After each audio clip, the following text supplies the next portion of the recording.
यं ब्रह्मा वरुणेन्द्ररुद्रमरुतः स्तुन्वन्ति दिव्यैस्तवैः वेदैः साङ्गपदक्रमोपनिषदैः गायन्ति यं सामगाः ध्यानावस्थित तद्गतेन मनसा पश्यन्ति यं योगिनः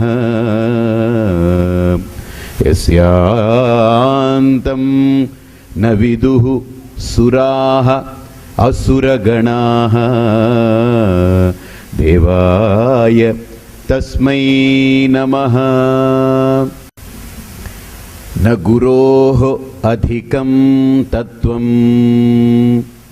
न गुरोः अधिकं तपः तत्त्वज्ञानात् परं नास्ति तस्मै श्री गुरवे नमः। तस्मै श्री गुरवे नमः। श्री भगवानुवाच शरीरं यदवाप्नोति यच्चाप्युत्क्रामतीश्वरः गृहीत्वैतानि संयाति వాయుర్గంధాని వాసయాత్. చూడండి, ఇక్కడ అసలు ఇక్కడ ఏం ఫ్రేగ్రెన్స్ ఉండదు. అక్కడెక్కడో ఎవరో స్ప్రే చేసుకొని వస్తారు. వాళ్ళు స్ప్రే చేసుకొని వస్తే ఇక్కడ దాకా నాకు ఎందుకు ఫ్రేగ్రెన్స్ వస్తుంది?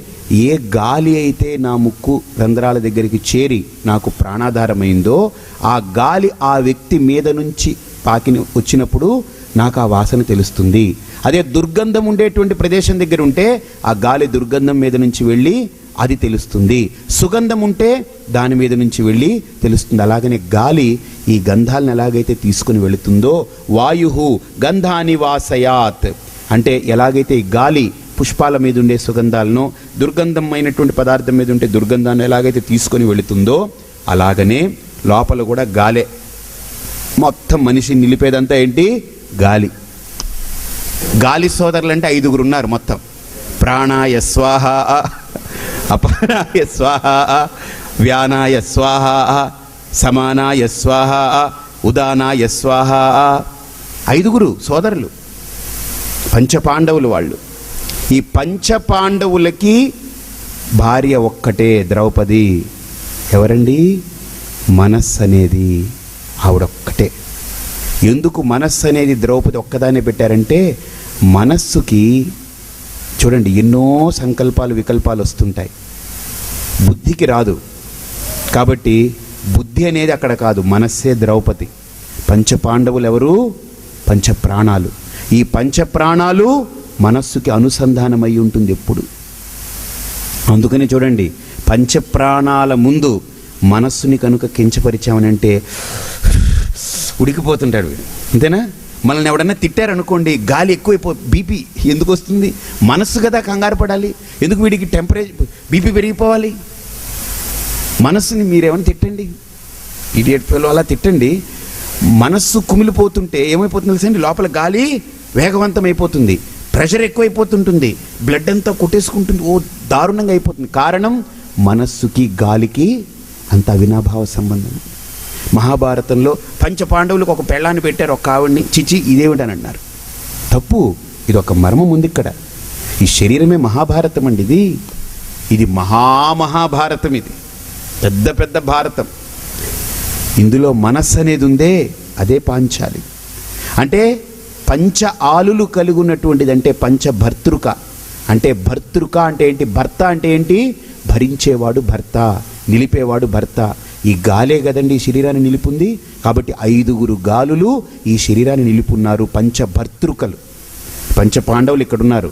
ప్రాణాయ స్వాహ, అపానాయ స్వాహ, వ్యానాయ స్వాహ, ఉదానాయ స్వాహ, సమానాయ స్వాహ. పంచప్రాణాలు, పంచభర్తృకలు ఆ మనస్సుకి. కాబట్టి ఆ మనస్సు ఏం చేస్తుంది? ఈ గాలి సోదరులను తీసుకుని మనః షష్ఠాని ఇంద్రియాణి ప్రకృతి స్థాని కర్షతి శరీరం యదవాప్నోతి. ఇప్పుడు ఏం జరుగుతుందనంటే శరీరం పడిపోతుందట. ప్రాణం పోయినప్పుడు ఏమవుతుంది? అందుకనే చూడండి, చనిపోయాడు అనే శబ్దం వాడుతాం. మరణించాడు అనే శబ్దం వాడుతాం, ప్రాణం పోయింది అనే శబ్దం వాడుతాం. ఆలోచించండి. ఈవెన్ డాక్టర్ కూడా ఒక వ్యక్తి చనిపోయాడు అని నిర్ధారణ చేయడానికి దేన్ని పరీక్షించడండి, గాలిని పట్టే చెప్తాడు. ఇలా చూస్తారు, ఇక్కడ ఆ పల్స్ చూస్తారు, ముక్కు దగ్గర చేయి పెడతారు, తర్వాత ఇక్కడ పెడతారు, ఇక్కడ పట్టుకుంటారు. ఇవన్నీ ఏంటి? గాలి యొక్క సంకేతాలు.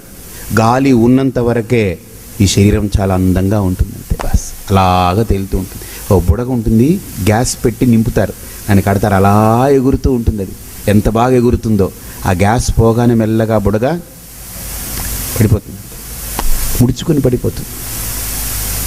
అందుకనే భజగోవిందంలో శంకర్లు అంటారు, యావత్ పవనో నివసతి దేహే తావత్ పృచ్ఛతి కుశలం గేహే గతవతి వాయో దేహాపాయే భార్యా బిభ్యతి తస్మిన్ కాయే యావద్విత్తోపార్జన సక్తః తావన్ నిజ పరివారో రక్తః పశ్చాజ్జీవతి జర్జర దేహే వార్తాంకోపి న పృచ్ఛతి గేహే. చూడండి, గాలి ఉన్నంతసేపు మనం ఆడుతూ నవ్వుతూ తిరుగుతుంటామా? మా ఆయనండి, మా ఆయనగారండి, మా ఆవిడండి, మా అమ్మండి, మా నాన్నండి, మా అన్నయ్య అండి, మా తమ్ముడండి, మా ఫ్రెండ్ అండి, మా గురువు అండి, మా శిష్యుడండి, అబ్బో మాకు కావాల్సిన వాడండి, మా వేలిడిచిన మేనమామండి, అన్నీ చెప్పుకుంటాం. ప్రాణం పోయి వాడు పడిపోయినాడు అనుకోండి, ఇంకా రిలేట్ అవ్వడానికి వాడు ఉండడు అక్కడ, ఏం చెప్పుకోలే, పోయారండి. ఇంకా శరీరాన్ని మనం ప్రేమిస్తామా? అది ప్రేమింపబడే వస్తువు కాదు. పోనీ దాన్ని ఏమైనా ద్వేషిస్తామా? ద్వేషింపబడే వస్తువు కాదు. కాబట్టి మనం పెంచుకునే ప్రేమ, మనం పెంచుకునే ద్వేషం ఆ శరీరంతో సంబంధం కాదు. పోనీ మనం ఎవరిని ప్రేమిస్తున్నాం? పోయిన వాడిని. వాడేమైనా కనిపించాడా? కనపడట్లేదు. కాబట్టి మనం ఎవరిని ప్రేమిస్తున్నాం? కనపడనోడిని ప్రేమిస్తున్నాం, కనపడని వాడిని ద్వేషిస్తున్నాం. కానీ దేహాన్ని ప్రేమించట్లేదు, దేహాన్ని ద్వేషించట్లేదు. నిజంగా దేహాన్నే ప్రేమిస్తే ప్రాణం పోయినా దాన్ని అలాగ పడుకోబెట్టి అక్కడ తలగడ పెట్టి కాళ్ళు ఒత్తుతూ దానికి నీళ్లు తాగిస్తూ ఏదో చేయాలి. చేయమే? ఎవరు చేరే ఆ పని? సంధ్యాసమయం అయిపోతుందండి, ఇంకో అరగంటలో సూర్యుడు అస్తమిస్తాడు, తీసేస్తామనంటే ప్రేత సంస్కారం చేసేస్తాం. ప్రేత సంస్కారం తీసుకెళ్ళి కాల్ చేస్తారు. అందుకనే అంటాడనమాట, అందమైన దేహము అగ్నిహోత్రుని పాలు, కొడుకు వండిన కూడు కాకి పాలు. జీవితంలో కొడుకు ఒక్కసారి వండుతాడట. ఎక్కడ? తండ్రి యొక్క చితి కాలుతూ ఉంటే అక్కడ ఇంకో కొన్ని కర్రపుల్లలు పక్కన పెట్టుకుంటాడు ఎక్స్ట్రాగా, అది వాడికి కూడు వండుతాడు. కానీ వాడు తినడానికి ఉండడు, వాడు బుగ్గిపాలు అవుతాడు, ఈ కూడు కాకిపాలు అవుతుంది. తండ్రి బుగ్గిపాలు, కొడుకు వండిన కూడు కాకిపాలు. దీనికోసం మనం వీడిని తిట్టి వాడిని తిట్టి గందరగోళం, చంపుకొని కొట్టుకొని నరుక్కొని తిట్లు, ద్వేషం, పగ, ప్రతీకారం, ఈర్ష, అసూయ, ఏమిటి? ఎక్కడికి వెళ్ళిపోతున్నాం? వాడిని నాశనం చేయాలి, వీడిని నాశనం చేయాలి, ఎక్కడికో పోతుంది మానవ సమాజం. నిజంగా ఒక కాకి ఇంకో కాకిని నాశనం చేయాలనుకోదు. ఒక పులి ఆకలేస్తే పక్కన పులి ఉంటే పులిని చంపి తినదు, ఇంకో జంతువుని వెతుక్కుంటుంది, తన స్వజాతిని నాశనం చేయదు. కానీ ఈ లోకంలో మనిషి తన స్వజాతిని నాశనం చేసుకుంటున్నాడు, పరజాతిని నాశనం చేస్తున్నాడు, కనపడిన అన్నిటినీ నాశనం చేస్తున్నాడు. ఇది మనిషి చేసే గొప్ప పని ఈ లోకంలో. అందుకని ఆయన అంటాడు పరమాత్మ, శరీరం యదవాప్నోతి యచ్చాప్యుత్క్రామతీశ్వరః గృహీత్వా ఏతాని సంయాతి వాయుః గంధాని వాసయాత్. ఆ వెళ్ళేటప్పుడు ప్రాణం పోతుంది, ఈ శరీరంలో నుంచి ప్రాణం ఆగిపోతుంది. ఆ ప్రాణం సూక్ష్మం కనుక ఆ సూక్ష్మమైనటువంటి ప్రాణంతో పాటు ఈ పంచజ్ఞానేంద్రియాలు, పంచకర్మేంద్రియాలు, మనస్సు, బుద్ధి, చిత్తము, అహంకారం, అందులో ప్రతిబింబించే జీవుడు, ఇవందరూ కలిపి వెళ్ళిపోతారు. వీళ్ళందరూ వెళ్ళిపోతున్నారు. ఇది డేటా చిప్ అన్నమాట. ఇదేంటిది? చిప్. ఇది మొత్తం వెళ్ళిపోతుంది. సెల్ పోయింది అనుకోండి, నష్టం లేదు, ఇంకో సెల్ తెచ్చుకుంటాం. కానీ చిప్ పోతే నెంబర్లన్నీ పోతాయి మొత్తం. సో డేటా అంతా ఎందులో ఉంటుంది? చిన్న చిప్లో ఉంటుంది. అది పెట్టుకోగానే సెల్ అంతా పనిచేస్తుంది. అంత సెల్కి ఏది డేటా మొత్తం చిప్లో ఉంటుంది. అలాగనే ఇంతది సెల్, ఇది పెద్ద సెల్. ఇందులో బోల్డ్ సెల్ ఉన్నాయనుకోండి, కొన్ని లక్షలు కోట్ల సెల్స్ ఉన్నాయి ఇందులో. కానీ ఇందులో డేటా ఏంటి? సూక్ష్మ శరీరం. ప్రాణం పోయిందనగానే అది సూక్ష్మ శరీరం వెళ్ళిపోతుంది. ఆ సూక్ష్మ శరీరం ఏం చేస్తుందని అంటే, అది లేకపోతే ఈ శరీరం పనిచేయదండి.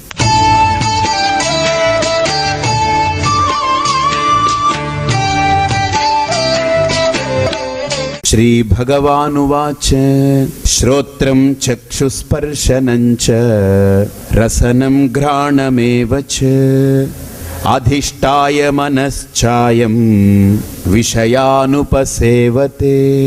ఇక్కడ అంటాడు శ్రోత్రం చక్షు స్పర్శనం చ రసనం ఘ్రాణమేవ చ అంటే పంచ జ్ఞానేంద్రియాలు, పంచ కర్మేంద్రియాలు. మీరు చూడండి, మనం అనుకుంటాం కళ్ళతో చూస్తున్నాము అని అనుకున్నాం. భ్రమ. కళ్ళతో చూడట్లేదండి.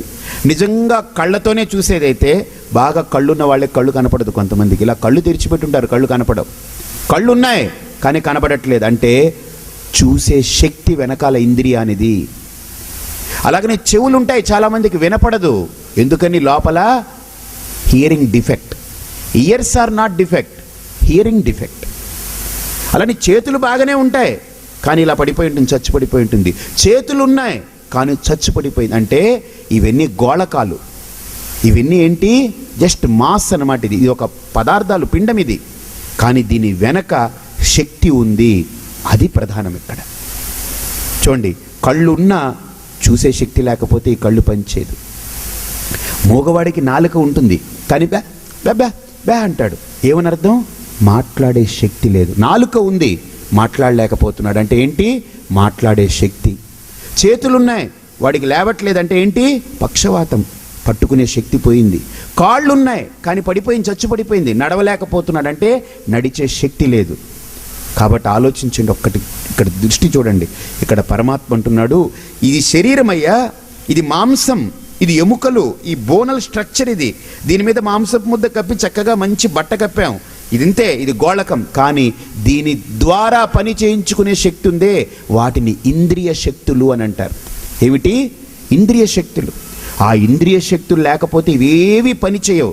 అందుకనే పరమశివుడికి అభిషేకం చేసేటప్పుడు లఘున్యాసం చేస్తారు కదా, అందులో అంటారు ప్రజననే బ్రహ్మాతిష్టతు పాదయో విష్ణుస్తిష్టతు హస్తయోర్హరస్తిష్టతు బాహోరింద్రస్తిష్టతు జఠరే అగ్నిస్తిష్టతు హృదయే శివస్తిష్టతు కంఠే వసవస్తిష్టంతు వక్త్రే సరస్వతీ తిష్టతు నాసికయో వాయుస్తిష్టతు నయనయోశ్చంద్రాదిత్యౌ తిష్టేతాం కర్ణయోరశ్వినౌ తిష్టేతాం లలాటే రుద్రాస్తిష్టంతు మూర్ధ్న్యాదిత్యాస్తిష్టంతు శిరసి మహాదేవస్తిష్టతు శిఖాయాం వామదేవస్తిష్టతు పృష్ఠే పినాకీ తిష్టతు పురతః శూలీ తిష్టతు పార్శ్వయో శివాశంకరౌ తిష్టేతాం సర్వతో వాయుస్తిష్టతు తతో బహిః సర్వతోగ్నిర్జ్వాలామాలా పరివృతాస్తిష్టంతు సర్వేష్వంగేషు సర్వా దేవతా యథాస్థానాని తిష్టంతు మాం రక్షంతు మమ యజమానగుం రక్షంతు సర్వాన్ మహాజనాన్ రక్షంతు. మంత్రం లఘున్యాసం అంటుంది. పాదాలు నడవాలి అనంటే నడిచే శక్తి మహావిష్ణువుది. చేతులు పట్టుకోవాలంటే గ్రహణ శక్తి హరుడిది.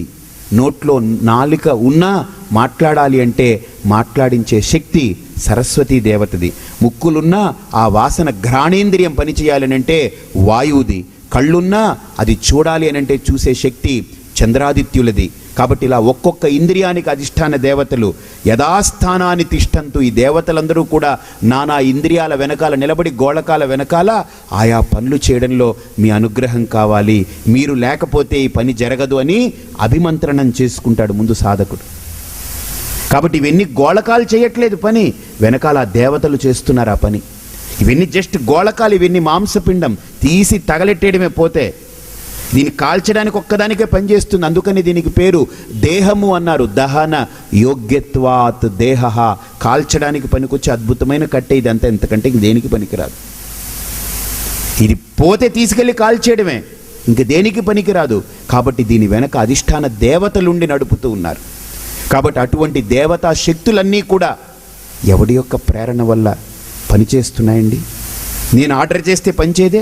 నిజంగా చాలామంది అంటారు, ఏమండి నేను చెప్పిన మాట ఎవడు వినట్లేదండి అని. నువ్వు అలా ఆలోచిస్తున్నావు కదా, ఒక్కసారి ఆలోచించు. నీ గుండె నువ్వు చెప్పిన మాట వింటుందే? స్టంట్లు వేయించుకోవాలి, దానికి రకరకాల స్టంట్ మాస్టర్. మళ్ళీ ఆయన అన్నాడు, స్వామీజీ నేను స్టంట్ మాస్టర్ అన్నాడు. నాకు అర్థం కాలే, మీరేమైనా సినిమాలో ఫైట్స్ ఏమైనా చేయిస్తారా? బెబ్బే కాదండి, నా గుండెకి 2 స్టంట్లు వేశారండి, ఆమె స్టంట్ మాస్టర్ అన్నాడు. ఓహో, ఇలా కూడా మాట్లాడుకోవచ్చు అనమాట. నాకు ఈ మధ్య అండి చాలా హృదయ వైశాల్యం పెరిగిందన్నాడు. అదేంటని అడిగాను. నేను చెక్ చేయించుకుంటే హార్ట్ ఎన్లార్జ్మెంట్ అయిందన్నాడు. ఓహోహో, హృదయ వైశాల్యం అంటే ఇదిరా బాబు అనుకున్నాను. కాబట్టి ఇవన్నీ పరిస్థితులు ఆలోచిస్తుంటే ఇవన్నీ ఎలా ఉన్నాయి?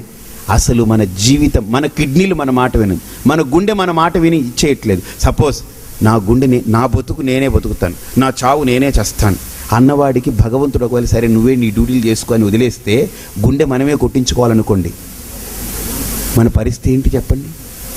రాత్రి పడుకుంటామా? పడుకోవాలంటే గుండె ఆగిపోవాలి, ఇంకా లేవం, ఇంకా వన్స్ ఫర్ ఆల్ పడుకోవడం. తర్వాత అది ఎలా కొట్టుకుంటుందండి? రిథమెటిక్గా lub dub lub dub lub dub అని. ఒకవేళ మనల్ని ఎవడో ఒకటి మాట్లాడించడానికి వచ్చాడు, ఒకవేళ అక్కడ చూస్తే ఇది లబ్ లబ్ లబ్ లబ్ లబ్ డబ్ అంటే చచ్చిపోతాడు వీడు. ఒకవేళ మనమే కొట్టుకోవాలనుకుంటే ఇందాక లబ్ అనిందా డబ్ అనిందా డౌట్ వచ్చి మళ్ళీ ఇందాక డబ్ అనింది అని ఇప్పుడు లబ్ అన్నాం అనుకోండి, ఇందాక లబ్ అని ఉంటే లబ్ లబ్ చచ్చిపోతాడు అంతే. ఇన్ని ప్రాబ్లమ్స్ ఉన్నాయి మనకు. పోనీ ఒక గుండె ఒకటే కాదు, కిడ్నీలు, ప్రాణం పీల్చుకోవాలి, లోపల ఎన్ని పనులు జరిగిపోతున్నాయి. ఇవన్నీ మనకి సంబంధం లేకుండా మన జీవితం నడిచిపోతుందండి. మనకేం సంబంధం లేదు, మన జీవితం నడిచిపోతుంది. మనం అంటాం వీడు పెద్ద పోటుగాడి కింద, నా బతుకు నాది, నా చావు నేను చస్తాను, నా బతుకు నేను బతుకు. నీ బతుకు నువ్వు బతకడం, నీ చావు నువ్వు చావడం నీ చేతుల్లో లేదు సార్.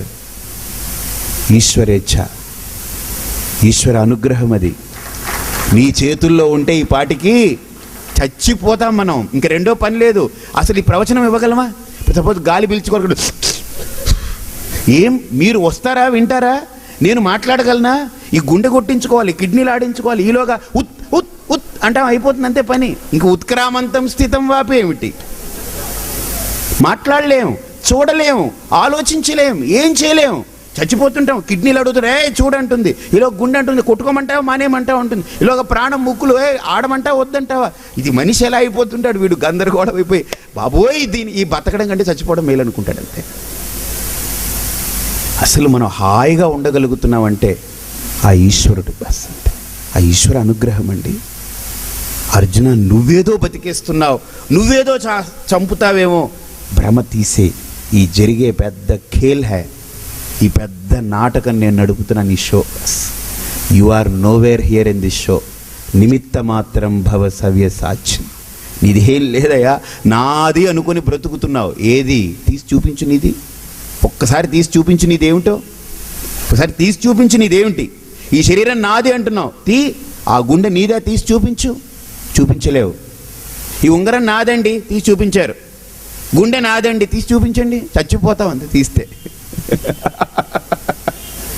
కాబట్టి తీసి చూపించలేంది నీది ఎలా అవుతుంది? ఈ ఉంగరం నీదన్నావు, ఏదని అంటే ఇదిగోండి నాదన్నావు. ఈ వాచ్ నాదండి అన్నావు, ఏదంటే ఇదిగో అని చూపించావు. అలాగని ఇది నాది అంటున్నావు, నీ గుండె కదా, తీసి చూపించు, చచ్చిపోతాం. కిడ్నీలు నావన్నావు, తీసి చూపించు, చచ్చిపోతాం. ఇది మంది కాదండి, ఇది ఈశ్వరుడిది, ఇది ప్రకృతి ఈశ్వరుడిది, వాడి అనుగ్రహంతో నడుస్తూ ఉంది. కాబట్టి ఇక్కడ అంటాడు ఆయన, ఈ ఇంద్రియాలు, పంచ జ్ఞానేంద్రియాలు, పంచ కర్మేంద్రియాలు, ఇవన్నీ కూడా ఆ మనస్సు, బుద్ధి, చిత్తం, అహంకారం అనేటువంటి సూక్ష్మ శరీరాలని ఆశ్రయించి, ఇంద్రియాలు, సూక్ష్మ శరీరము, ప్రాణము, వీటితోటే మొత్తం ఈ డ్రామా అంతా నడుస్తుంది. ఈ శరీరంతో కాదండి, ఇది మ్యాటర్, దట్స్ ఇట్. ఇది ఒక ఫిజికల్ మ్యాటర్ అంతే, ఇది ఓన్లీ ఫిజికల్ మ్యాటర్, దీనికి ఏమీ సంబంధం లేదు. ఇది ఎలాంటిది అని అంటే, ఈ గుర్రాన్ని బండికి కట్టారు కదండి, ఆ గుర్రము బండికి కడితే నడిపేవాడు ఎటు తిప్పితే బండి అలా తిరుగుతుంది, గుర్రం తిరుగుతుంది, బండి తిరుగుతుంది, అంతే బస్. ఇది ఒక ఫిజికల్ మ్యాటర్, దీనికి ఏం తెలీదు. బాగా ఆలోచించండి. ప్రాబ్లం వల్ల ఎక్కడ? లోపల సూక్ష్మ శరీరం. కాబట్టి సూక్ష్మ శరీరమే. అందుకనే ఈ శరీరం చనిపోగానే దీన్ని కాల్చేస్తాం, దీన్ని తీసుకెళ్ళి అవతల పాడేస్తాం, నీళ్ళల్లో కలిపేస్తాం. ఎందుకని అక్కడి నుంచి వచ్చాం కాబట్టి అక్కడ పంపించేస్తున్నాం. కాబట్టి ఇక్కడ శరీరం యదవాప్నోతి యచ్చాప్యుత్క్రామతీశ్వరః గృహీత్వా ఏతాని సంయాతి వాయుర్గంధాని వాసయ శ్రోత్రం చక్షుః స్పర్శనంచ రసనం ఘ్రాణమేవ చ అనిష్టాయ మనశ్చాయం విషయానుపసేవతే. ఆ సూక్ష్మ శరీరం ఉంటే, మనోబుద్ధులన్నీ మేలుకొని ఉంటే, ఇంద్రియాలన్నీ పర్ఫెక్ట్గా ఉంటే ఈ శరీరంతో ప్రపంచంలో ఉండేవన్నీ వాడుకుంటున్నాం. కాబట్టి ప్రపంచానికి నాకు ఏం తేడా లేదండి, ఒక్క చర్మం ఒక్కటే అడ్డంతే. ఈ చర్మం తొలగించి చూస్తే ఇక్కడ పంచభూతాలే, అక్కడ పంచభూతాలే. అందుకనే ప్రాణం పోయిందంటే ఏంటంటే, చచ్చిపోయాడంటే అర్థం ఏంటి తెలుసా అండి? గాలి ఆగిపోయింది, తర్వాత ఒళ్ళంతా చల్లబడిపోతుంది అంటే టెంపరేచర్ పోయింది, ఉష్ణం పోయింది, అగ్ని పోయింది, ఇందులో ఉండే వాయుతత్వం పోయింది, ఇందులో ఉండే అగ్నితత్వం పోయింది, ఇందులో ఉండే జలతత్వం, ఈ ఫ్లూయిడ్స్ ఏవైతే ఉన్నాయో ఇలా వదిలేయండి శరీరాన్ని ముట్టుకోకుండా, అలా ఏం పెట్టకుండా వదిలేసేయండి. ఆ డీకంపోజ్ చేయకుండా, దాన్ని ఏం చేయకుండా, ట్యాబ్లెట్స్ కానీ ఏం పెట్టకుండా, ఇంజెక్షన్ చేయకుండా వదిలేస్తే శరీరం బల్జ్ అవుతుంది, ఉబ్బుతుంది. బాగా ఉబ్బి లోపల ఉన్నటువంటి రసాలన్నీ చర్మాన్ని విడదీస్తాయి. ఈ రసాలన్నీ బయటకు వచ్చేస్తాయి, కలిసిపోతాయి. ఇకపోతే ఈ మాంసము, చర్మము, ఎముకలు ఏవైతే ఉన్నాయో ఇవన్నీ భూమి దాన్ని కొరుకు తింటుంది, పృథివీతత్వం. కాబట్టి గాలి గాలిలో, అగ్ని అగ్నిలో, జలం జలంలో, భూమి భూమిలో, ఆకాశం ఆకాశంలో. ఇంకేముంది ఇక్కడ? ఏమీ లేదు. కాబట్టి బయట పెద్ద సైజులో ఉంది, దాన్ని ప్రకృతి అన్నాం. ఇక్కడ ఇలా ఉంది, దీన్ని జీవుడు అంటున్నాం. ఏమీ తేడా లేదు. అందుకనే మనకు మంత్రం ఉంది, దేహో దేవాలయ ప్రోక్తః జీవో దేవసనాతనః త్యజేత్ అజ్ఞాన నిర్మాల్యం సోహం భావేన పూజయేత్. కాబట్టి అటువంటి పరమాత్మతత్వాన్ని ఆయన అంటున్నారు, ఉత్క్రామంతం స్థితం వాపి భుంజానం వా గుణాన్వితం విమూఢానాను పశ్యంతి జ్ఞానచక్షుషః. అంటే ఇక్కడ అంటున్నారు ఆయన, ఆ శ్లోకం చూడండి, ఉత్క్రామంతం స్థితం వాపి అంటే ఉత్క్రామంతం వెళ్ళిపోయినప్పటికీ, స్థితం వాపి అంటే వాడు ఉన్నప్పటికీ, భుంజానం వా గుణాన్వితం వాడు పోయినా వాడు ఉన్నా. బాగా ఆలోచించండి, ఆ సూక్ష్మ శరీరం పోతుందే కానీ ఆ శరీరాన్ని కాల్చేస్తున్నాం, సూక్ష్మ శరీరం పోతుంది, డేటా చిప్ పోతుంది. బాగా ఆలోచించండి. ఇప్పుడు ఒక్కటి ఆలోచించండి, సెల్ పోయింది, అది ముక్కలైపోయింది, ఇంకా పనికిరాదు, పక్కన పెట్టేశారు. చిప్పు విరిగిపోయింది, కంపెనీ వాడు పోయాడా? మన దగ్గర ఉండే సెల్ పోయి ఆ చిప్పు పోయినంత మాత్రం కంపెనీ వాడు పోతాడా? నో, అది ప్రోడక్ట్, అది ఇఫెక్ట్. అది పోయినా వాడు ఉంటాడు. అందుకనే మళ్ళీ ఆ కంపెనీకి వెళ్ళి ఏమండి ఆ నెంబర్ చిప్ ఇవ్వండి, అది పోయిందని తెచ్చుకొని మళ్ళీ కొత్త సెల్ తీసుకుని దాంట్లో పెట్టి మళ్ళీ వ్యవహారం నడుపుకుంటాం. అలాగనే అర్జున, ఈ శరీరం పోతే కాల్ చేస్తాం, ఆ సూక్ష్మ శరీరం పోయినా పోతుంది, కానీ నేను ఎప్పటికీ పోను. ఉత్క్రామంతం స్థితం వాపి భుంజానం వా గుణాన్వితం విమూఢాః నాను పశ్యంతి. వాళ్ళు ఏంటంటే కేవలం చూస్తే శరీరం దాకా కొంతమంది వస్తారు, కొంతమంది ప్రాణమే ఆత్మ అనుకుంటారు, కొంతమంది మనస్సే ఆత్మ అనుకుంటారు, కొంతమంది విజ్ఞానమే ఆత్మ అనుకుంటారు. అవి ఏవి కాదు, నా స్వరూపం సచ్చిదానంద ఘన స్వరూపం. అది వీళ్ళెవరూ గుర్తించలేరు. వాళ్ళు ఎంతసేపటికి బహిర్ముఖులై తిరుగుతూ ఉన్నారు, వాళ్ళు ఎంతసేపటికి బయటకి చూస్తూ ఉన్నారు. ఒక్కసారి లోపలికి తిరిగితే నా స్వరూపం ఏంటో అర్థమవుతుంది.